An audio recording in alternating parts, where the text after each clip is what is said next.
So, as many of you might know, I recently purchased a new PC. What you might not know is this PC costs only $10. Now, you might be wondering, well, where is it? I have nothing to show you. In fact, my setup hasn't changed at all. That's because my computer isn't quite what you have in mind. You see, I purchased a Shadow PC. And if you've never heard of them, they're essentially a company that lets you remote into a super stacked Windows 10 gaming computer. Now, if you have a pretty good PC, then you're fine, but for someone like me, it's perfect. I'm currently using a 2017 iMac, so the specs are far from ideal. I'm not here to bore you with that though, so without further ado, I'm going to be explaining how Shadow works, the specs of this computer, and the pros and cons of using one.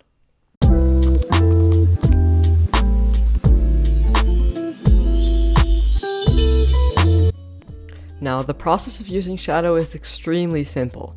After you've purchased, you simply log into your account from the website and download the launcher for your operating system. Currently, Shadow supports Windows, macOS, Android, iOS, Ubuntu, and even Apple TV. Once downloaded, you can just log into your account and launch. Activation for Shadow typically takes a little less than a month. I purchased mine on April 17th and got it by May 8th. It takes as long because once you order, Shadow headquarters gets to work. They get your PC ready and begin the shipping process. Now, the amount of orders has increased during COVID-19, so they're a bit behind. From there, they ship it to a data center close to you. I live in Virginia, and the data center closest to me is New York, so when I open the Shadow launcher, my PC in New York turns on. From there, it starts streaming an HD resolution video of the PC display onto my device. Then I just enter full screen, lock my cursor, and I'm set. Shadow also automatically picks up your mic, mouse, keyboard, all of that. Forwards any USB peripherals straight to your PC. But if you ever need to change any of these, you can do so in settings. Alright, so moving on to my specs.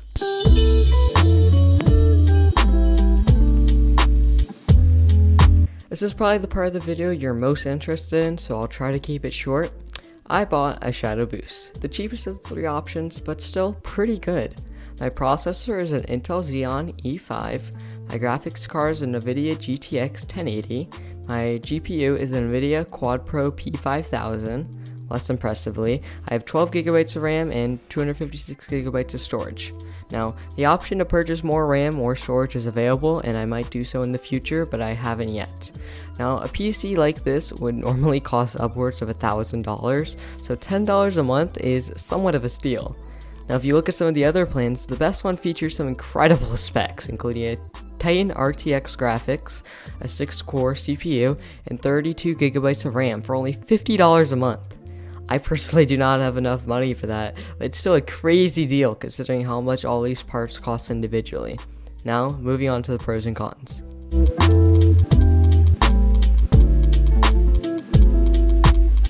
I'm proud to say there are a lot more pros than cons. I get very high frames in all games I play, averaging in the high hundreds range in Minecraft specifically.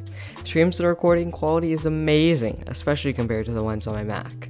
The download-upload speed is incredibly high. I can run tons of applications seamlessly without weighing too much on my CPU. Overall, the Shadow PC is a blessing and has made my life so much easier. However, there are a few downsides. Some applications like Bad Lion won't run on Shadow. When trying to launch, I got an error message saying it can't be used on a virtual machine. I tried to troubleshoot, but I found no way around it. Now, I used to always play on Bad Lion, so I've had to switch to Lunar whenever I play on my Shadow. I haven't found any other applications that give you the same error message, but I'm sure there are others. Another con is the latency. Now, before you go thinking, oh, the delay's bad, Shadow's a waste of time. It's not.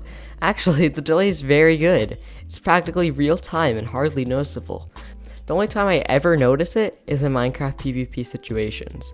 I'm fine in most other game modes, but when it comes down to PvP, sometimes the slight delay can cost you the fight, because PvP scenarios require real-time snap decisions. So besides for these small little flaws, Shadow is amazing. Thanks for sticking to the end of this very tech-focused video. I know it was somewhat boring at parts, but this is genuinely interesting to someone like me who loves computers. Shadow is awesome, and I highly recommend it to people who have slow computers or small YouTubers just trying to get better recording quality. For me though, Shadow is not a permanent solution. I'm actually going to attempt building my own PC this summer once quarantine ends, but for now, it gets the job done fantastically. Anyways, I'm sure this video is already getting plenty long, so I'll end it right here. Make sure to like, comment, subscribe, and I'll see you guys in my next video. Goodbye. It's okay, meant to be okay. Sometimes when the love rains come, it'll be alright, cause I hope